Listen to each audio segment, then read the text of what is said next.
Okay. இப்ப discrete mathematics பார்த்தீங்கன்னா, டோட்டலா 7 மாடல் இருக்குதுன்னா, இந்த 7 மாடலும் பார்த்தீங்கன்னா, ஃபர்ஸ்ட் சாப்டர்ல ஃபர்ஸ்ட் பார்ட் வந்து ரொம்ப ரொம்ப இம்பார்ட்டன்ட். அதாவது மேத்தமெட்டிக்கல் லாஜிக் இருக்குங்க. இது வந்து நார்மல் கான்செப்ட். இதில் வர நொட்டேஷன்ஸ், சிம்பிள்ஸ் எல்லாமே இம்பார்ட்டன்ட். இது எங்கே ரிமைனிங் திரும்ப அதே ஐடியா யூஸ் ஆகுதுன்னா, மாடல் ஆஃப் 4க்கு யூஸ் ஆகும். சரிங்களா? அப்போ யூனிட் 1 எந்த அளவுக்கு நம்ம தரவா இருக்கோமோ, அதே மாதிரி யூனிட் 4 ரொம்ப ரொம்ப ஈஸி. அட்லீஸ்ட் நீங்கள் இது வரைக்கும் தரவு பண்ணாமல் போதும், நம்ம இந்த யூனிட் 4ஓட இது வந்து மாடல் ஆஃப் 4ஓட வந்து நம்மளுக்கு ஈஸியாக இருக்கும். ஏன்னா இதில் வர நோட்டேஷன் அதில் வர கண்டிஷனே தான் இதுக்கு வரப்போது பெருசாக டிஃப்ரென்ஸ் கிடையாது. சம் நேம்ஸ் மட்டும் மாறும். அது என்ன நம்ம போகும். சரிங்களா? அப்போ யூனிட் 1ம் யூனிட் 4ம் ஒரு சேம் ஐடியா மாதிரி தான் இருக்கும்.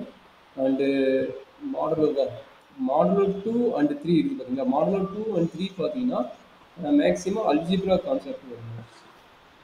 அல்ஜிப்ரா கான்செப்ட் அதாவது இங்கே பார்த்தீங்கன்னா பெரிமிடேஷன் அண்ட் காம்பினேஷன் இதெல்லாம் வந்து நீங்கள் ப்ளஸ் பண்ண படிச்சிருக்கீங்க. அதே தான் திரும்ப வரும் எம்பிஆர் அண்ட் என்சிஆர் கான்செப்ட். அதே கான்செப்ட் தான் வரப்போகுது. நீங்கள் அடிஷனலாக படிக்க போகிறது பார்த்தீங்கன்னா இதுதான் என்ன, இந்த கண்டிஷன் என்ன, இது பார்க்க போகிறீங்க. அண்ட் ஆல்சோ இந்த ரூல் என்ன பார்க்க போகிறீங்க. மற்றது எல்லாமே பார்த்தீங்கன்னா +1 அண்ட் +2ஓட பேசிக் தான். இது கொஞ்சம் ஈஸியான கான்செப்டோட வரும். சரிங்களா? இது செகண்ட் மாடல் என்ன ஆகுதுன்னா semi group, proof, sub proof, Lagrange theorem. இது எல்லாமே பார்த்தீங்கன்னா நம்ம நார்மலாக நம்பர் சிஸ்டம் என்னன்னு தெரிஞ்சுக்கிட்டீங்கன்னாவே இது ஓரளவுக்கு நம்ம பண்ண முடியும். நம்பர் சிஸ்டம் யாராக இருக்கிறா?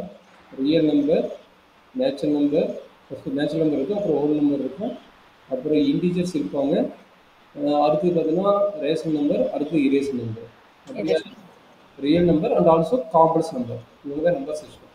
இந்த நம்பர் சிஸ்டம் கிளியர் ஆகிட்டினாவே நமக்கு இந்த ஃபுல் யூனிட் அப் டு இது வரைக்குமே வந்து உங்களுக்கு ரொம்ப ரொம்ப ஈஸி. சரிங்களா? இது ப்ரூஃப் கோட்ஸ் வந்து ரொம்ப ரொம்ப இம்பார்ட்டன்ட் கான்செப்ட் தான். இது உங்கள் கம்ப்யூட்டர் ரெக்கார்டிங் தான். ஒரு 5-6 கான்செப்ட் கூட ப்ரூஃப் கோட்ஸ் இருக்கும். இதுதான் உங்கள் அப்ளிகேஷன் ஆஃப் டிஸ்க்ரீட் மேத்தமெட்டிக்ஸோட அப்ளிகேஷன் பார்த்தீங்கன்னா இந்த ப்ரூஃப் கோட்ஸ் இதோட மீனிங் தான் வருது. சரிங்களா? இது ஒரு தனி டாபிக் மாதிரி. இது ஒரு தனி டாபிக் மாதிரி. இப்போ என்னாச்சுன்னா ஃபஸ்ட்டு யூனிட்டில் ஃபஸ்ட்டு பார்ட் ரொம்ப ரொம்ப இம்பார்ட்டன்ட். அதை நல்லா தெரிஞ்சுக்கிட்டனாவே மாடல் ஆஃப் 4 உங்களுக்கு ஈஸியாயிரும். அண்டு செகண்ட் யூனிட் பற்றி சொல்லிவிட்டு தேர்ட் யூனிட் பற்றி சொல்லிவிட்டேன். இது வந்து ஃபுல்லாக நம்ம வந்து டெரிவேஷன் அல்ஜிப்ரா எந்த அளவுக்கு normal school algebra 10th +1 algebra எந்த அளவுக்கு தரமாக இருக்கீங்களோ அந்த அளவுக்கு வந்து இது ஈஸியான டாபிக். இதில் வந்து கம்பல்சரி நிறைய கொஸ்டின் கேட்க சான்சஸ் இருக்குது. ஏன்னா உங்களுக்கு 10 மார்க் கொஸ்டின் பேட்டர்னால கண்டிப்பாக இந்த பாட்டிலேருந்து ஒரு 10 மார்க் கேட்க சான்சஸ் இருக்குது. கொஞ்சம் கரெக்டாக டாபிக்.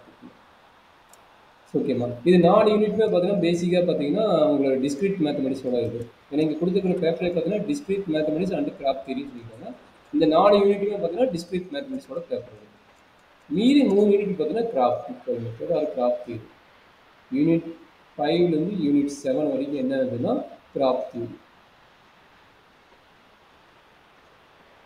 இந்த கிராஃப்ட் தியரி நார்மல் தான். இன்டைரக்ட் கிராஃப்ட், டைரக்ட் கிராஃப்ட் அதை பேஸ் பண்ணி தான்.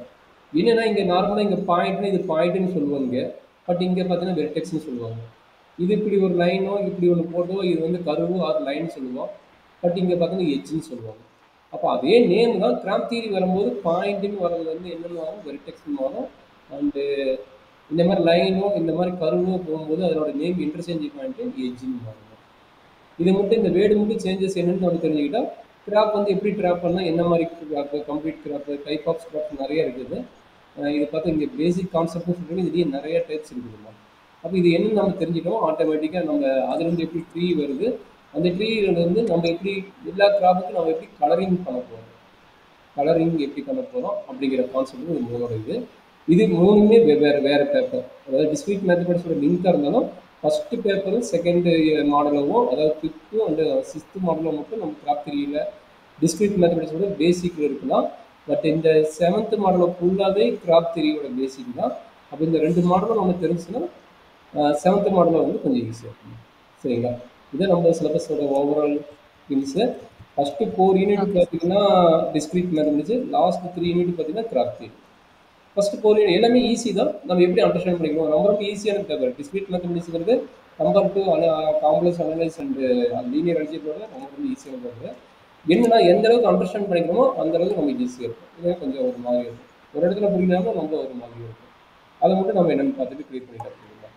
சரிங்களா?